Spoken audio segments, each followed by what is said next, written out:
Well, this was fun. Fun. Well, I mean, the experience of it. Yeah, it was. I was when I saw the trailer. When I sent it to you. Yes, basically. I mean, when I saw it, I was like, I haven't seen this movie in years, and I have only seen the theatrical cut, and I was like, this is a perfect opportunity to go see Apocalypse Now as it's supposed to be seen, and to see it on the big screen. Mm-hmm. And it was special. Like, it was really cool. It really was. I came into this having never seen. Well, I thought I'd only seen parts, and I thought You'd actually seen more. I actually had probably ended up seeing at least half of it. Like, right. That being said, it was a pretty new experience for me. I'm gonna be honest. If I'm being completely honest, when I went into it with you, I thought you would walk out of it not liking it as much as because I loved Apocalypse Now. I thought I'd seen it 2 or 3 times, and every single time I thought it was like 10 out of 10. And I was like, I just kind of judging on how you look at certain movies, I could see where you're like, this is like a heavy movie. And that doesn't mean I don't like heavy movies. I know, but it just didn't strike me as a movie that I thought I really liked it. You fucking loved it. You came out of the theater and you were like, that was something else. You were like, if that came out today, it made me laugh. You're like, if that came out today, like in today's time, it would be the best movie of the year. I'm like, well, yeah, it's considered one of the best movies of all time. Well, the point being was like, it was, yeah. I mean, it's nothing like that's being made today. Yeah. They don't make movies like that anymore. You made a very poignant statement, which was this felt like a movie where the director was doing what he wanted to do. Yeah. There are stories about the craziness behind the scenes, but it didn't feel like studio interference. It felt like, I'm going to do this a very specific way, and you can't get in my way. It's easily, in my opinion, one of the most beautiful movies ever shot. In terms of scene, every scene to me was visually captivating. Well, there are scenes that are like haunting. Yeah. But then there are scenes that are beautiful. Yeah, and it's that contrast, and that's it's funny that you go straight to visuals, and the visuals are great. Like, the cinematographer won Academy Award. Yeah. It's Coppola. Like, he knows how to shoot a movie. Mm-hmm. But I love. And it's funny you say it's Coppola, because I said this yesterday when we were talking about it, was, The Godfather's a great movie. I mean, they're the greatest movies of all time. Yeah. I mean, you put them, both, if you were to rank movies top 10 all time, most people would have the Godfather 1 and 2 at least in the top 25, top 20. And I would too, and I actually might like those more. To me, those movies are just more enjoyable. I can watch the first Godfather a lot. Yeah. That being said, just the way it's filmed, the way it's shot, what's taking place, this might be Coppola's masterpiece. I think that's a fair statement. What? But is it though? Because it's a whole other discussion to have. But it's the Godfather. Like, it that is. But it's great. But in terms of the movie making, the Godfather part of it, it's the story. But see, the way this is shot, the way it's filmed, the sound in it. Oh, the sound, and that was the coolest part about the IMAX experience. It looks great on the big screen. It was the sound. The scenes where helicopters are flying, yeah. And not only the Ride of the Valkyrie scene, but the scenes where they're on the ground and the copters. You feel like you're surrounded by helicopters. Well, you're having the a one hard that really time. gets me is where they get to the bridge. And at this point, this is later on in the movie, but there's so much sound around. It's chaotic to begin with, but without the sound, that whole scene is not as chaotic. Because it's constant gunfire. Yeah. And the music. They're shouting, and yes, you have the score, which was done. It said it was the score was made by Francis Ford Coppola and I guess his brother. It was another Coppola, which I found interesting. But yeah, it was the music. Oh, and then you're talking about like the music on the radio. Well, like, yes, the music on the radio plus the And score it's like plus blaring. And there's so much sound in it. And it's like overwhelming. Yes, but And it's the way it's the way it's supposed to be. It's the way it's used. But see, this movie, every time I watch it, it gives me it's one of the few movies that I get like a physical reaction to. Yeah.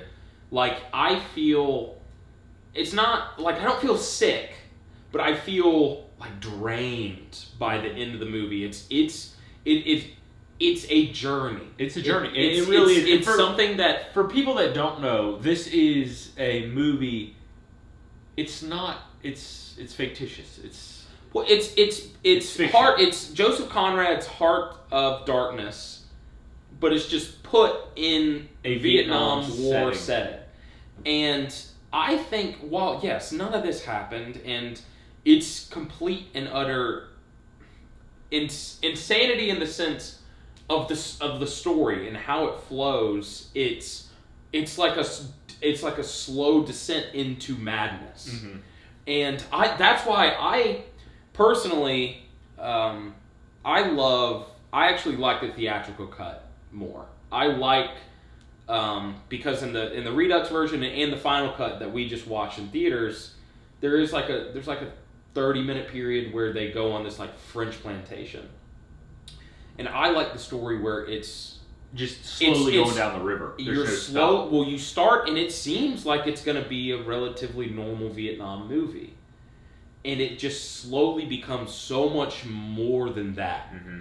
And by the end, God, that ending is just something else. Yeah, and it's. I'm kind of the. I know you. Well, no, you actually. And you You told me the night of. You were telling me. You're like, pacing wise, you're right.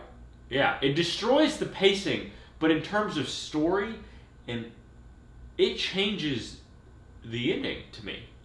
Like, it changes, to me, it gives it, there was some complaints, like you said, there's complaints with the theatrical version that especially when it first came out, that the movie didn't definitively end. It was, they had problems with the ending. And this, the way going to the plantation and him, what he learns there makes the ending feel more definitive. Yeah. And gives him the character where in the theatrical cut, you feel like he's going insane and he finds himself at the end with Brando. In this cut, and this final cut, with the French plantation scene, he never fully loses it. You feel like he never fully loses it, and he completely finds himself there. And by the time he gets to Brando, he is fully committed to his mission. So, and it's two different ways to look at it, and it is something that I go back and forth on. Which one do I like better? Do I like the fact that he got to Brando, and even though he does get captured, so to speak, he is strong and resilient enough to kind of stick it out. And the point of the movie is contemplating. You're contemplating. Are you assault? Can you be two different people? Yeah. Can you be? And that's something he is fighting. Soldier. And Martin Sheen is fantastic. See, well, and He's that's so good. Yes, he wasn't nominated for an Oscar. He wasn't even nominated for a Golden Globe. But it was, for some reason, this time around, I was like, man, he was good. He's very good. He's a very good nonverbal actor. Mm-hmm. But this movie starts out with him fighting with that. Mm-hmm. He talks about in his first, when he got to return home, he couldn't deal with it. Yeah, that's a very common theme in some of these war movies, especially nowadays. Yeah. Well, I mean, the most recent war movie that won an Academy Award, that was what... Hurt Locker. That was kind of the whole point. At the end, was that he couldn't... He got home and it wasn't... It's not... all of a sudden, you're just aching to get back. I don't know if that's... And that's what something he was fighting with. He was fighting with... He couldn't separate the two. And when he goes to this French colony and he sees... It was... That's the point of that whole thing, is that you can be two different people. Mm-hmm. And to be... You can still be a good person and be two different people. Yeah. You can make that separation. And But Brando, when he's talking about this type of how like the people that are in Vietnam now, he's like, these are not the warriors that I need. If I had the warriors, the soldiers that the people that I have now, if I had, what do you say, 10 squadrons, he goes, this war would be over. Mm-hmm. And it's kind of is asking that question of, to win a war, you have to be ruthless, almost insane. And that was a kind of... Well, that was the point. Well, I mean, that's part of this movie, is because you saw the people, like the people he's going down the river with. None of those people... They weren't soldiers. No, they're people that have been drafted. And that's exactly right. They weren't committed to do it. He, on the other hand, was. Yeah. He knew what he was getting into. He could have been a part of Brando's. He understood that's what had to be done. That's what goes back to... But at the same to... time, he felt like he couldn't go the other way. And going to the French colony, he felt like it was almost like he had something to fight for a little bit. Like it was humanity. And all of a sudden he felt human. While I do like that point, my point with the theatrical cut was that I think Brando, I think it did seem like he broke him.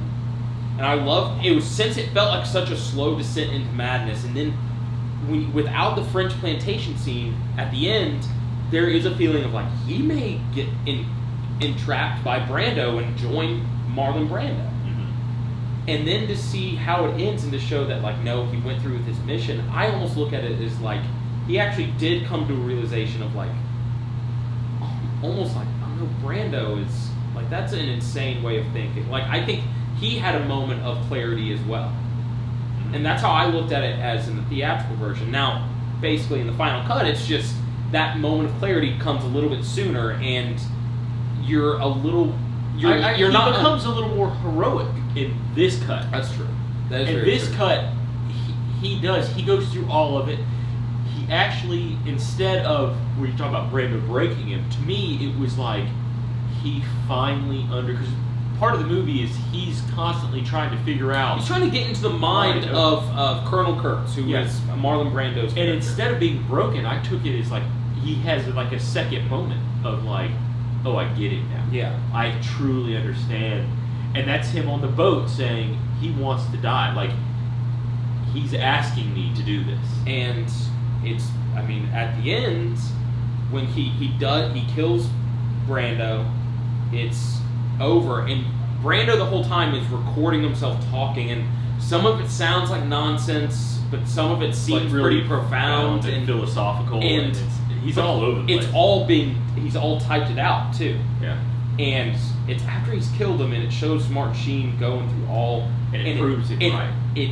Something is written in this typed document. Something is written by Brando that said in hand. It's handwritten. Yeah, handwritten. What is it? Kill them all, wipe them all out, or something. It was drop the bomb on them. Drop the bomb on them all.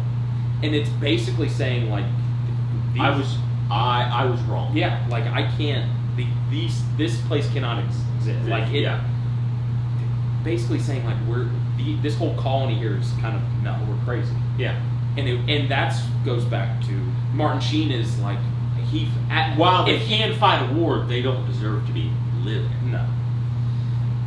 Which is because and that story was always haunting, where he's talking about the village. Marlon Brando was talking about the village leader who chopped off all the arms of the inoculated children, or all the inoculated people, and he goes he was so dedicated to what he was doing and like knew he had an exact plan, and there was nothing stopping his mindset. And he was like, that's when he was talking about, if I had a squadron, 10 squadrons of men like that, he goes, this war would be over in days. I don't know. This movie, especially this time around, seeing it on the big screen, it was truly magnificent, and it sucks. And they've started to do it more and more, but I really hope that they really do start doing. I kind of, in a strange way, and I know Hollywood can't make a whole lot of money off that. There's a good amount of people there, though. Yeah, it wasn't like packed. No, but I mean, it's as much as outside of seeing like an Avengers movie. Yeah, that's fair. That's fair. But it's something that I wish they would do more of that, and I wish they would release like director's cuts of them. So it's like, this is how the director wish you could see it. This is their definitive cut. It was just an awesome experience. Yeah. And I'm so glad I saw it, and I'm glad you really enjoyed it. Yeah, it's good. There's a whole. I like the thinking behind it because it's not a war it's based in a war setting, but it's not a war movie. It's a journey of a man on self-discovery. It's not like I had trouble sleeping that night, but like from the theater to home to in bed, brush my teeth, everything. I'm just thinking of that movie and thinking about like just. Well, no, it's a journey of a man on self-discovery. That's what it is. It's not a war movie. It truly is an amazing movie, and it's something that it's a, I won't say a thinking, it's like a thinking man's movie. It's supposed to be a movie that makes you think and question things and kind of ask questions. Mm-hmm. And it's a movie that after it's over, you should see it with someone else, and you should talk to someone about like, how did you feel about that? We were going to film this review last night, and we just ended up talking about it for like 4 hours. Yeah, because we were just discussing. Every scene is great. I mean, there's just so much to say. Like, we can't talk about it all. No, the acting's good. Young Lawrence Fishburne's good. I thought the guy that played Chef, I really liked. I don't even know who he was. Yeah, the guy that played Chef was really good. Robert Duvall. Yeah, he was the only one that got nominated. He's so, but that's so cool because that's the very beginning of the movie, and it's like it's these crazy, atrocities going on, but it's Robert Duvall's just focused on surfing, and he's like funny, and it's not lighthearted, but it's easily digestible movie. Yeah, but it's just like that's just the very beginning, and how it. Once they start going down the river... Well, it's funny because you watch it, and you're sitting there and you go, it is kind of funny, but you're like, this guy's nuts, and everything. And it's like, but comparatively speaking, he's not nuts. No. Like, you just keep going down the river. But even, I can't decide, and of course we don't know how Brando's character was originally written. But of course, Brando was famous for this movie for being difficult on set. Well, he had a vision in his mind of how he wanted this character to go, which was different than what Coppola wants. He showed up on set like overweight, didn't know his lines. He's huge. He's not huge, but for Brando, he's big. So this is what I'm talking. I think this movie in a strange way suffers from that Jaws effect, where some of the problems on set actually created a better movie. Yeah. Because the way Brando is filmed, it's haunting. He's scary. Yeah. And you barely see him, and you just hear his voice, and he's talking, and then he'll come like out of the shadows a little bit. And then when you see... Well, no, to me, yeah, it is. It's in his voice and everything. It's like haunting. It's like hypnotizing. Yes. Like you are drawn to this character. And that's why his character is so interesting. It's because you as a viewer are like... he's nuts, but there is some sense to be made out of what he's saying. He also, you know what it is? It's there. You watch it and you're like, oh, I understand why he has like almost like this cult following around him. God, man, this movie, and it's not a movie I can watch over and over. It's not, and the most difficult part to watch is them slaughtering that cow, which was real. That even in the theater, I was like, and it's quick cut, and it's not long, but it's this tribe of people who actually that's how killed the cow. That's how they got away. Francis Ford Coppola got away from like the animal. Not animal. These people were. I mean, it was a ceremonial thing. Yeah, and they were getting ready to cook and eat the cow. It was going to be a huge ceremonial dinner, and Coppola decided just to kind of film around that. Yeah. This movie, and I mean this in the best way, it's an acid trip. I think that's how I look at it. I look at it as it's like a slow, all of a sudden you just keep going further and further, and it's just getting just kind of crazier and crazier. And then at the there's all of a sudden there's that moment of clarity. And it's like by the end you're drained like emotionally and physically.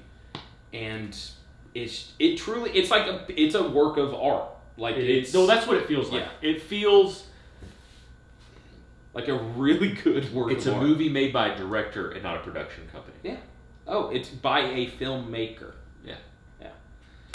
Yeah, this is like a classic movie. I give this an A. Well, it's not even worth a rating. It's not. It's on a lot of people. If you plus, like it's so good. Talk to most people that watch movies, it's on people's list. Like, this is like one of the greatest movies of all time, and there's a reason. And it's a shame that it's not being played on. I'm pretty sure it was a one night thing. Yeah. Like I don't think it's. We bought tickets. I didn't look to see if they. It looked amazing in IMAX. It was beautiful. It was just great. It was such a fun experience. Yeah. So. All right. Well, that was our take on the final cut of Apocalypse Now. You buy this when it comes out? Maybe. I might. If it comes out in 4K, I'll probably buy it. It's a movie that I want because it is one that I want to throw on it, and I feel like I look at it differently every time I've seen it. And I think it's... Well, to me, again, it goes to my statement that I think I'll own it just because I really love The Godfather. It's like I love them both. And if I had to make a list of my top 10, 100 movies of all time, like I said, both Godfathers are in my top 10. But you think this is a better piece of art? I think this is a better piece of art than those movies. I may not necessarily enjoy it more, but I watch it and I said, that's special. Yeah. It's unique. That's special. I can't argue with that. I mean, it's a valid point. I would agree. And it's out there. There are parts of it that are acid trippy. When Martin Sheen's having his mental breakdown at the beginning, that's tough to watch. I mean, he's drinking himself into oblivion. And that was real, too. Yeah. That was Martin Sheen on set, kind of. And that's... The stories you hear about this movie are insane. Martin Sheen has a heart attack. This movie was supposed to film over 6 weeks. It took 16 months. There were 200 hours worth of footage shot for a movie that ended up being 3 hours long. Yeah. Imagine that editing process. Like, there's so many things that happen that you're like, how did this movie get made? And more importantly, how did the movie end up as good as it was?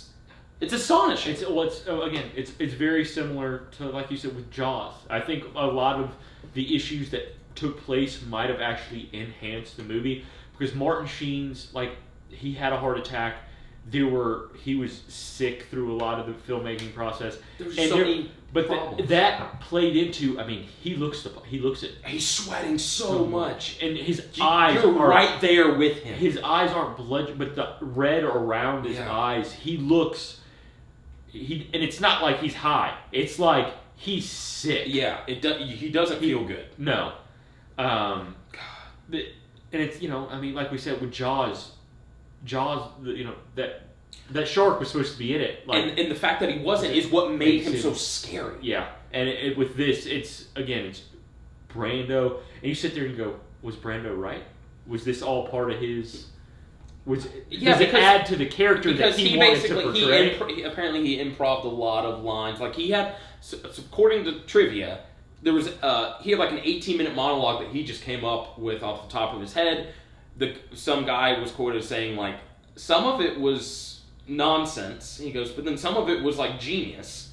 But he was supposed to be mad, and I think that because Brando was the first case of like method acting. Yeah, that was what made him famous. There was always like these generic actors, and Brando came along, and like when he was crying on screen, he was legitimately crying, and it was like, what is going on? And so it makes you like, was that all part of it? Maybe, and like because it makes you, because you don't know what's going to come out of his mouth, it makes you uneasy.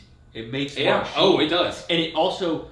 Martin Sheen's supposed to be captivated by what he's saying, and I'm sure Martin Sheen was like, "What the hell is happening? This guy's nuts."